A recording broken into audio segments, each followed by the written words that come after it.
nga, i-play natin itong video ni Basti Duterte dito, gigil na gigil din sila dito, eh. Oo, kasi ito si Mayor Basti, isa rin 'to, hindi rin 'to masyadong mahilig, magsalita. Kasi nga lagi silang pinag-iinitan. Nung nakaraan, diyan sa Davao City, napakadaming mga foreign dignitaries and diplomats na nagpunta sa kanila at bumibisita. Mas madami pa kaysa sa bumisita kay Bongbong. Putang ina, siguro kahit mamatay si Bongbong mamaya, walang bibisita sa kanya, eh. Baka bibisita lang sa kanya mga pinagkakautangan niya, eh. Pero ito si maraming mga Sweden, France, hindi ba nagpupunta sa China, nagpupunta sa Davao para i-meet si Mayor Basti Duterte. And alam mo 'yun, hindi talaga siya masyadong mahilig interview, 'di ba? Napapansin niyo. Actually, lagi namin siya ini-invite. Mayor, tara, tayo, interview tayo. Lagi niya sinasabi, wag muna kasi mainit ngayon, eh. Tsaka ang problema kasi sa mga Duterte, sobrang trendsetter nila. Pag nagsalita sila, talagang pinipick up ng lahat. Ang masaklap nito, tinitwist pa. Oo. Pero ito, na-corner siya dito sa Hague dahil nandiyan siya ngayon. Siya ngayon na nakatoka dyan sa kanyang tatay. At natanong siya tungkol sa mga current issues natin dito sa Pilipinas. At as usual, triggered na naman ang mga putang ina. Triggered na naman ang mga magnanakaw sa Pilipinas. Just papakinggan natin itong interview ni Basti. Hindi talaga ng tao yan kung anong mangyayari sa kanya.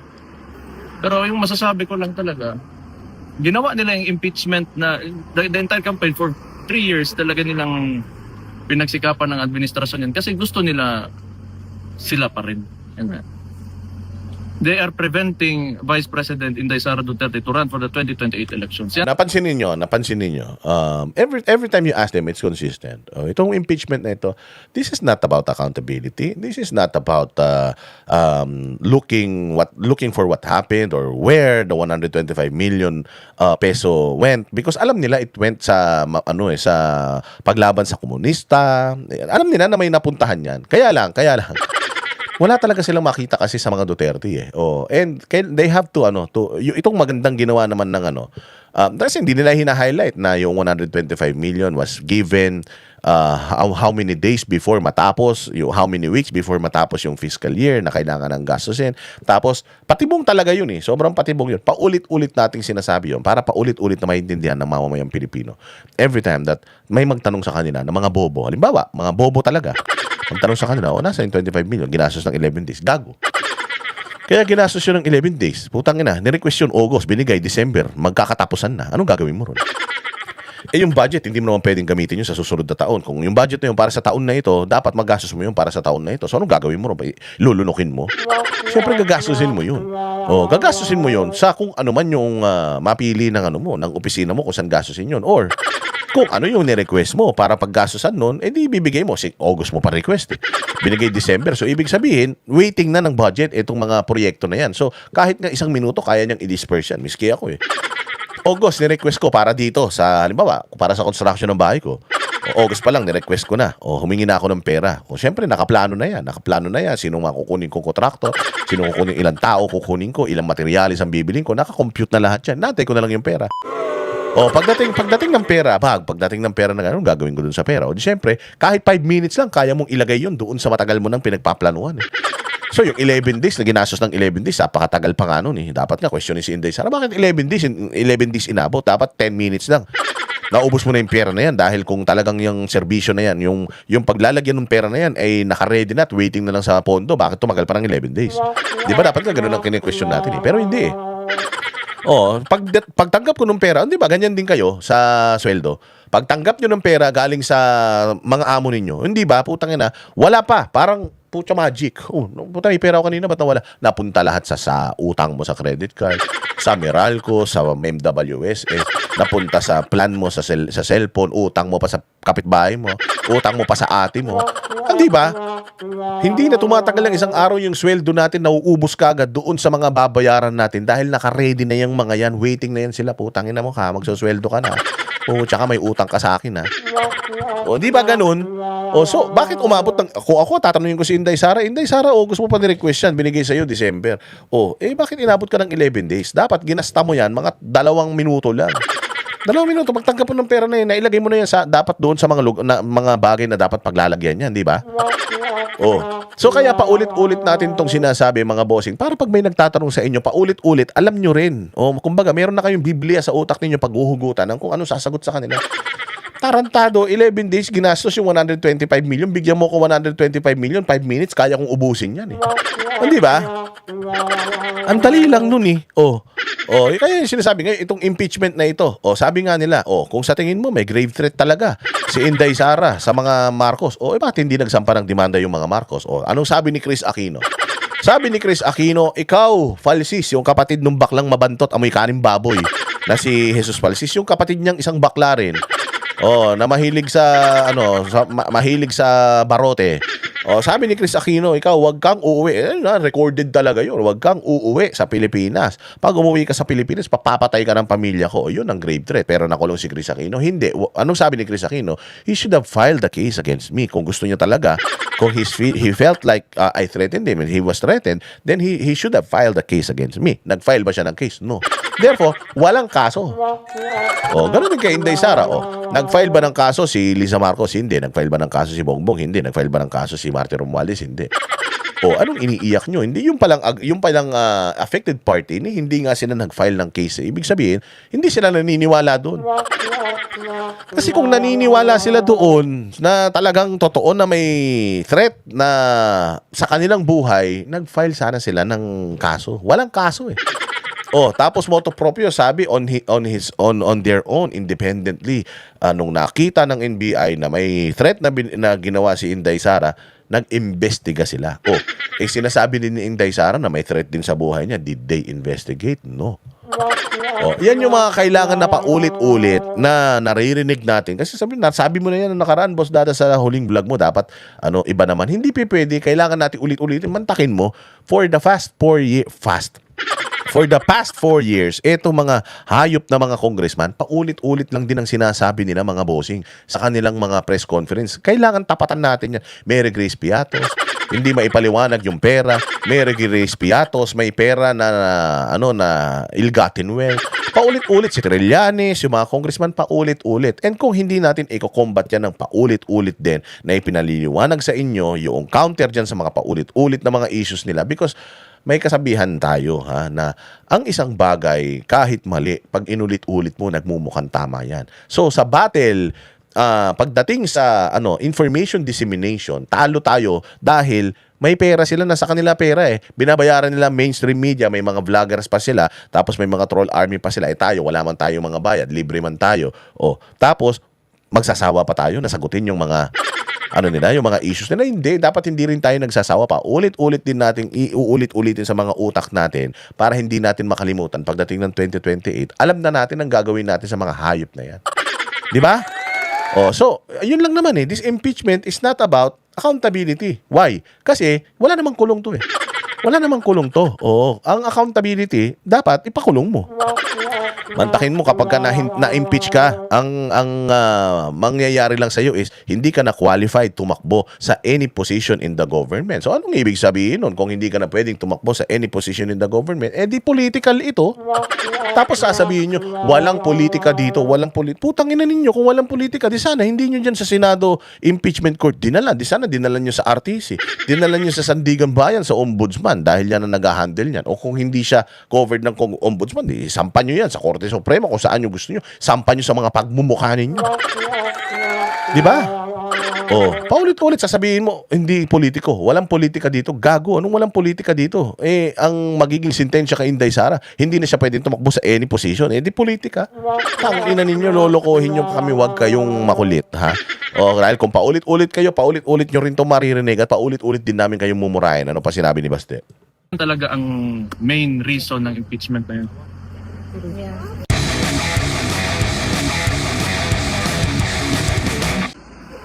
Mayor Baste, magandang hapon po sa inyo. Kamusta po kayo today, sir? Okay lang. Mayor Baste, meron po ba kayong opinion sa nangyari kay Mike at saka Defensor at saka kay Senator Rodante Marcoleta, sir?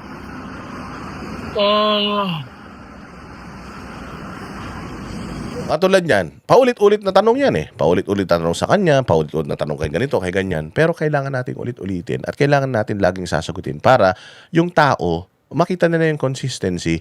Ang hinaharp natin katotohanan, hindi naman fake news eh. Hindi ba? Nauna pa si Marcoleta. Nauna pa si Mike Defensor. Kaya nga alam mo, minsan, nakikita ko yung social media, ang dami nagtatampo. Ang dami na talaga nagtatampo na ang dami nyo nagre-reklamo. Reklamo kayo ng reklamo. Pero nagsasawa naman kayo sa mga content na paulit-ulit na ipinaliliwanag sa inyo kung bakit nauna pang makulong itong mga ito. Ang totoong magnanakaw si Bongbong at saka si tsaka si Romualdez. Pero bagamat paulit-ulit, kailangan nating gawin o kailangan nating paulit-ulit din na sabihin kasi kapag madali tayo makalimot Ang daming pinagkakabalahan ng mga Pilipino, ang dali nating makalimot sa mga totoong issues Kapag katulad niyan, napag-uusapan ba si Marcoleta at saka si Mike Defensor? Maling-mali yung ginawa sa kanila Mike Defensor is a private person.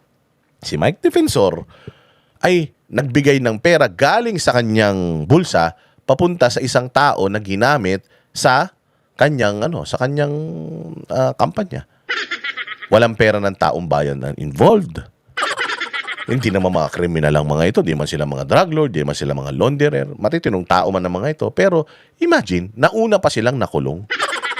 Kesa sa mga nagnakaw sa atin, kesa sa mga nagpakasasa sa pera natin. Yan si Bunuan, ginawa pa nilang state witness. Imagine. Ikaw yung leader ng sindikato, ikaw yung activate ng corruption diyan sa DPWH, yung mga tao mo lahat mga magnanakaw, tapos yung mga magnanakaw sa DPWH sila ang ginawang state witness. Di ba? Hindi ka ba naman magugulat niyan? Tapos etong mga tao na ito, alam naman natin na kritiko si Marcoleta ng hearing ni Lacson. Nakita nyo, hanggang ngayon, inaatake siya ni Lacson. Sabi ni Lacson, wag daw magkakaroon ng warrant kasi pag nagkaroon ng warrant, magkakasakit ka. Bakit pa kailangan sabihin ni Lacson yun? Kasi nga talagang na-expose ni Marcoleta si Lacson na protector talaga ng mga magnanakaw sa Pilipinas. Protector talaga siya nila Pangandaman, nila Bersamin, nila Bongbong Marcos, nito ni Martin Romualdez. Protector talaga sila ni Tito Soto kasi nakakulong na yung tao Buti nga si Marcoleta, hinarap niya yung kanyang pagkakakulong. Hindi katulad nito ni Ping Lacson. Si Ping Lacson, tumakbo yan hindi ba nagtago yan? Tsaka ang kaso niyan, murder Pagpatay ang kaso ng hayop na yan. Hindi ba mas masama yan? Pero tumakas siya. Tapos nga nagsasalita siya na ganyan.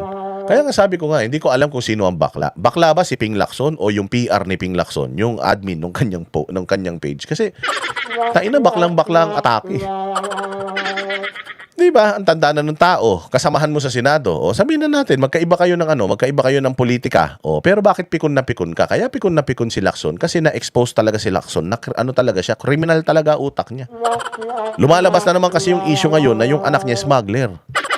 Tapos, hindi pa niya ma-justify na hindi niya pinagtakpan si Bongbong at saka si Martin Romualdez. Kasi kung makikita mo yung mga recommendations niya, dyan sa Blue Ribbon Committee niya, putang ina, lahat ng kalaban ng administrasyon, yung inatake nila. Di ba? So, hindi tayo dapat matulog doon. Dahil dito sa impeachment na to, tuwang-tuwa actually, yung Malacanang sa impeachment. Bakit? Kasi, pansamantalang nawala yung focus ng mga tao sa flood control scandal, nag-uulan na naman. Every time that they're trying to bury etong flood control scandal na ito, binabagyo tayo. Ayan na, tag-ulan na ngayon Susunod-sunod na ang bagyo. Tandaan nyo walang budget ngayon 2025 para sa flood control. So imagine, konting ambon lang talaga, babahain tayo. So paano nila itatago yan? Paano nila itatago sa taong bayan yan? Ultimong Mother Nature ang nagsasabi or nagpapaalala sa atin, yung mga Pilipino, putang ina, tatangan nyo. Ninanakawan kayo tapos okay lang sa inyo. Hindi, totoo naman Parang okay na lang sa atin. Parang normal na lang sa atin. Parang ang lagi na lang natin sinasabi, antayin na lang natin yung eleksyon. Pagdating naman ng eleksyon, ang tatangan nyo rin.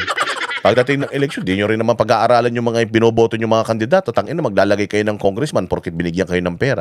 Yun na ilalagay ninyo, putang ina ninyo. Pare-parehas kayo. Kita nyo kung gaano ka-importante ang isang congressman. Gaano ka-importante isang congressman na tanga. Kasi kapag nagboto ka ng 10 congressman na tanga, ang lakas niyan. Ang lakas niyan.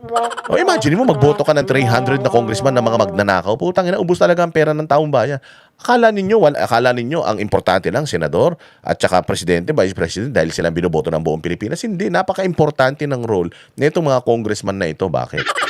Napaka-importante ng role nila kasi sila nagbabalangkas ng batas. Sila naghahati-hati ng pera ng Pilipinas. Putang ina yan. Minsan hindi na nakakarating sa inyo yan, sa kanila pa lang, nilulunok na nila yan. O kaya importante yung paglalagay ng mga tao matitino sa gobyerno. Kayo talaga, oh. O ano pa masasabi dito ni Baste? Isa lang ang masasabi ko, mahirap talaga intindihin ang kilos ng gobyerno kung bakit may mga tao nakukulong ngayon. Kasi siyempre sila yung nasa kapangyarihan. Kung sino yung hindi sumunod sa kanila o ayaw sumunod sa kanila, paparusahan talaga nila yan. Para hindi na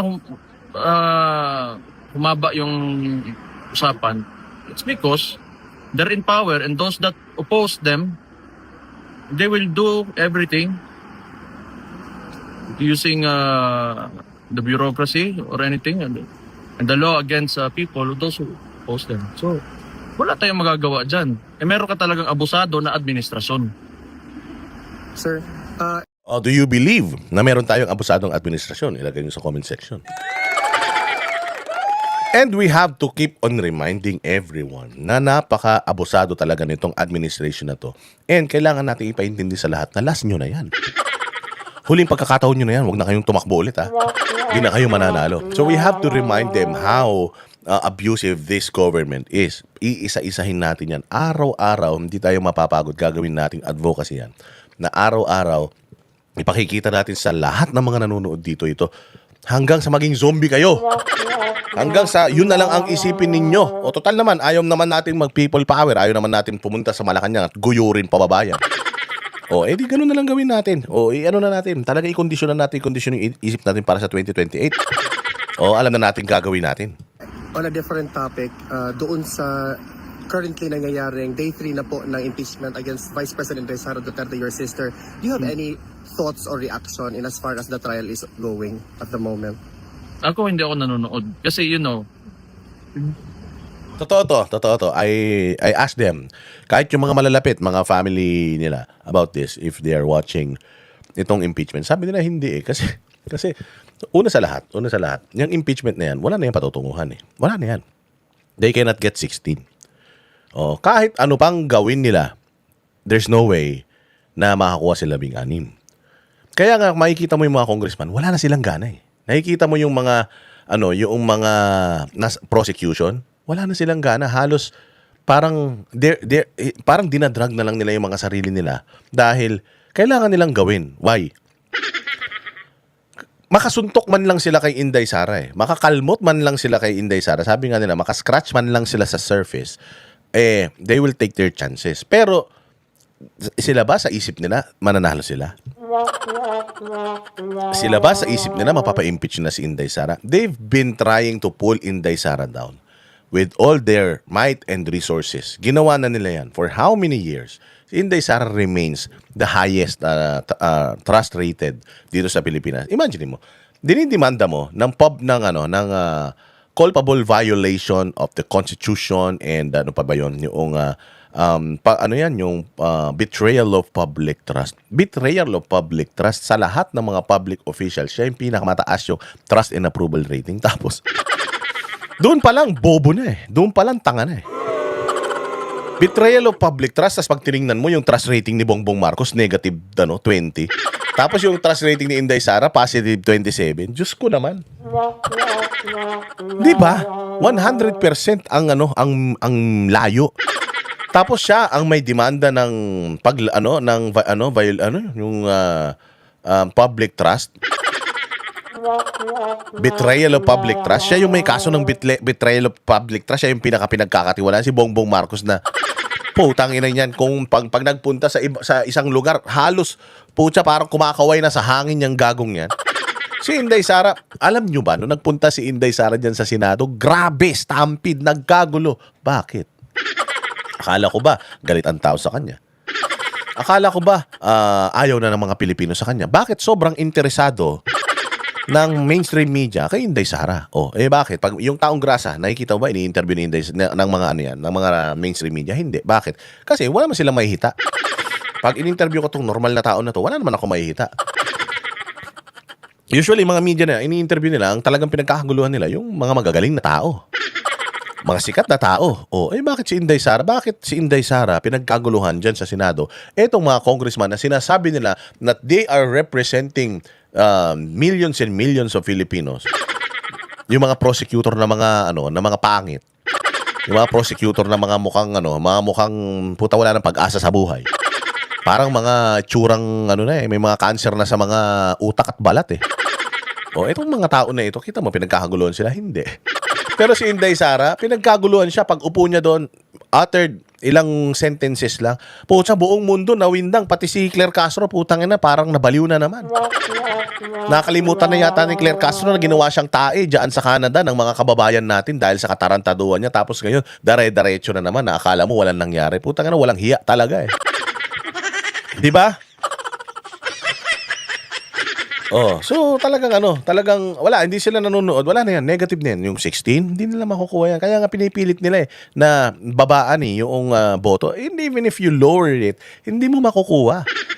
Hindi mo makukuha. I'm pretty sure si Lito Lapid will not vote for VP Sara's impeachment. Doon pa lang eh. Sino pa? Si JB Ejercito, I think hindi yan boboto sa impeachment ni Inday Sara. Sila yung mga vocal dati na nagsasabi na ayaw nila impeachment. Si Mick Zubiri, kahit abnormal yan, I'm pretty sure hindi yan boboto pabor sa impeachment ni VP Sara. Bakit? Mga epal yan eh. Epal yan. Jesus Cudero, do you think boboto yan against ang impeachment, pabor sa impeachment ni VP Sara? Hindi. Tinry nga niya yung pigilan nung siyang Senate President noong unang ipinasa yan eh. So wala na yan, malabo na yan. It only takes 9 to acquit. Ilan na yung senador ni Cayetano? Yang lahat ng senador ni Cayetano na yan will vote no to impeach. So ibig sabihin, sure ball na sila kasi meron silang 11 eh. Siyam lang ang kailangan to acquit eh. Paano na yun? Paano na? Imaginein mo, itong 13 ngayon ng administrasyon, yung kay Cayetano. Ay hindi, yung kay Gatchalian, yung bobong si Gatchalian. Si Gatchalian na putang ina ginawang manika diyan sa Senado. Kailangan nilang kumuha ng 3 dito sa minority ngayon ni Cayetano. Sino kukunin nila diyan? Sino kukunin nila? Nakakulong na si Jinggoy, hindi na takot yan. Nakakulong na si Marcoleta, mas lalong hindi takot yan. Si Senator Bato de la Rosa, lalong hindi nila yan mapapabaliktad. Si Bongo, hindi babaliktad yan. Duterte man yan eh. O sino pa? Yung mga Villar, pocha, lumaban na yung mga Villar sa kanila. Sinabi nga ng mga Villar na mga traidor sa bayan yung mga lumipat sa kabila eh.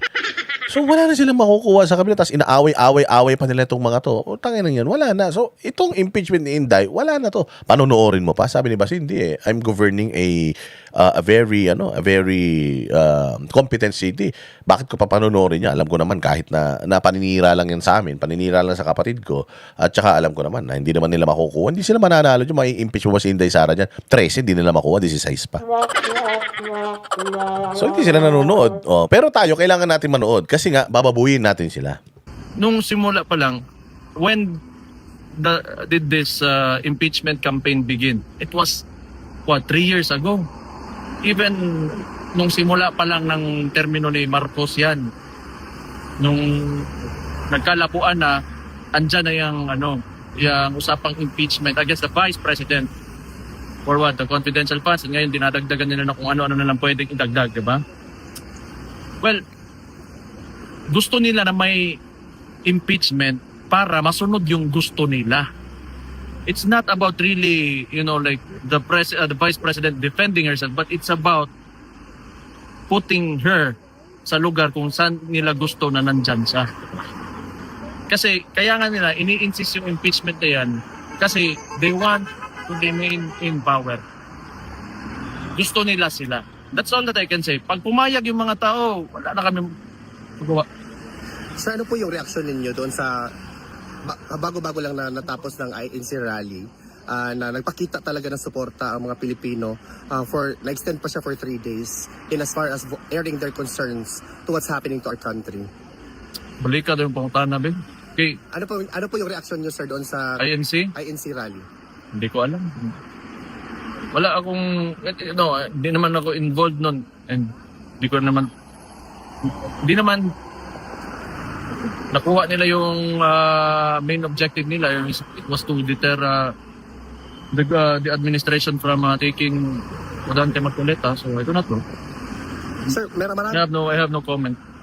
Sir, marami pong mga kababayan natin na nagsasabi na in the event, sana hindi po mangyari na ma-impeach nila si Vice President Duterte, there will be another Duterte that will be running for the presidency. What's your reaction to the clamor of the people that your names and also that of Congressman Pulong are surfacing? You know, we let tomorrow take care of itself. Pero yung mga ganon, sana wag. Kapoy kayo na. Masulong. Sir, lastly, on a different matter, Ba? Oh, we let tomorrow take care of itself.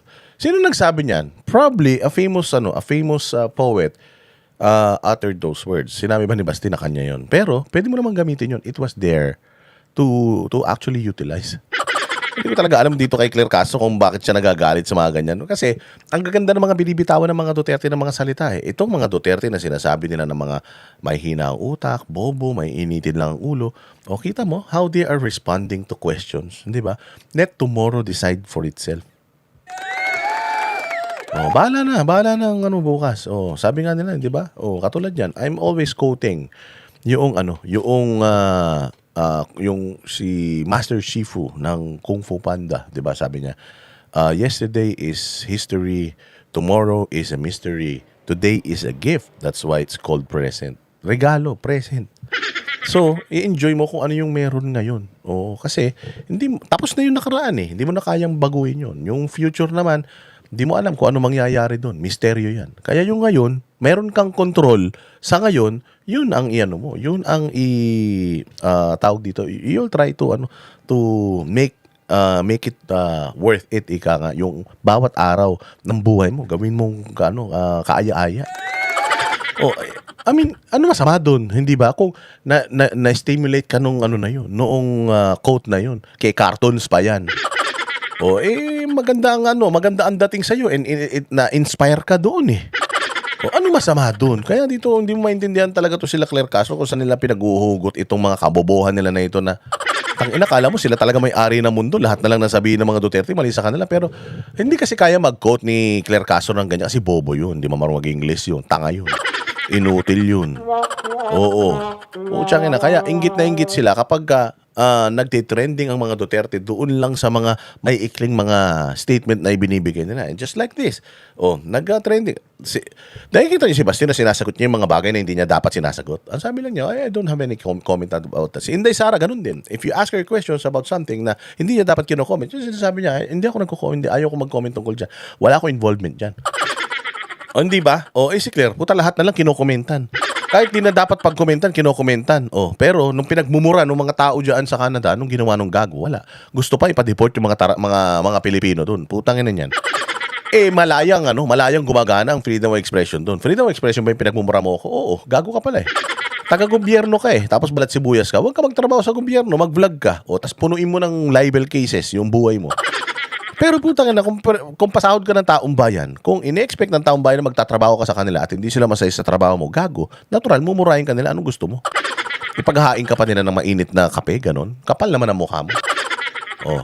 Pinayagan po ng trial chamber na ang prosecution mag-go through sa mga possession ng papa mo upon his arrival here during his surrender. What's your reaction to that, sir? Kung siya na makita, may dala akong papa. Yung brief. Makita diha. Sir, just to conclude, do you have a message to the Filipinos? Well, probably, balik na tayo sa impeachment because that's the biggest issue now. Kung papayag kayo, wala akong problema sa amin. Tingin nyo, wala talaga silbi ang konstitusyon natin. Wala kaming magawa. In the first place, nandyan lang naman kami kasi binoto kami as elected representatives that will uphold the mismong konstitusyon na pero tingnan natin kasi destiny talaga ng tao yan kung anong mangyayari sa kanya. Pero yung masasabi ko lang talaga, ginawa nila yung impeachment na the entire campaign for 3 years talaga nilang pinagsikapan ng administrasyon yan kasi gusto nila sila pa rin. They are preventing Vice President Inday Sara Duterte to run for the 2028 elections. Yan talaga ang main reason ng impeachment na yun. Mayor Baste, magandang hapon po sa Di ba? Napakaganda. Kami ang boses ng masa, hindi natatakot. Katotohanan lang, di kami nalulunod. Walang bahid ng sismis, lahat ay totoo. Kahit sino ka pa, pag mali ka babanatan ka. Walang pinipili kulay, wala kaming kinikilingan. Basta para sa bayan, kami lalaban. Pag tama palakpakan, pag mali banatan. Di matitinag, di matatakot, para sa bayan tuloy ang sigaw. Sa harap ng kamera, walang halong takot. Mga baluktot, lahat kayo'y tutumba. Ang hustisya at totoo, yun lang ang mahalaga.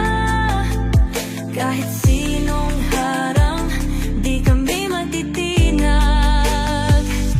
Walang pinipiling kulay, wala kaming kinikilingan. Basta para sa bayan, kami lalaban. Pag tama palakpakan, pag mali banatan. Di matitinag, di matatakot, para sa bayan tuloy ang sigaw. Kung nasa tama ka, ikaw ay aming kasama. Pero pag mali ka, handa ka na bang mabasag? Banateros kami, walang inuunan. Dahil bayan muna, bago ang sarili.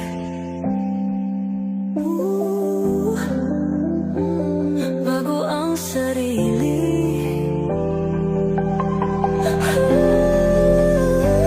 Pag tama palakpakan, pag mali banatan.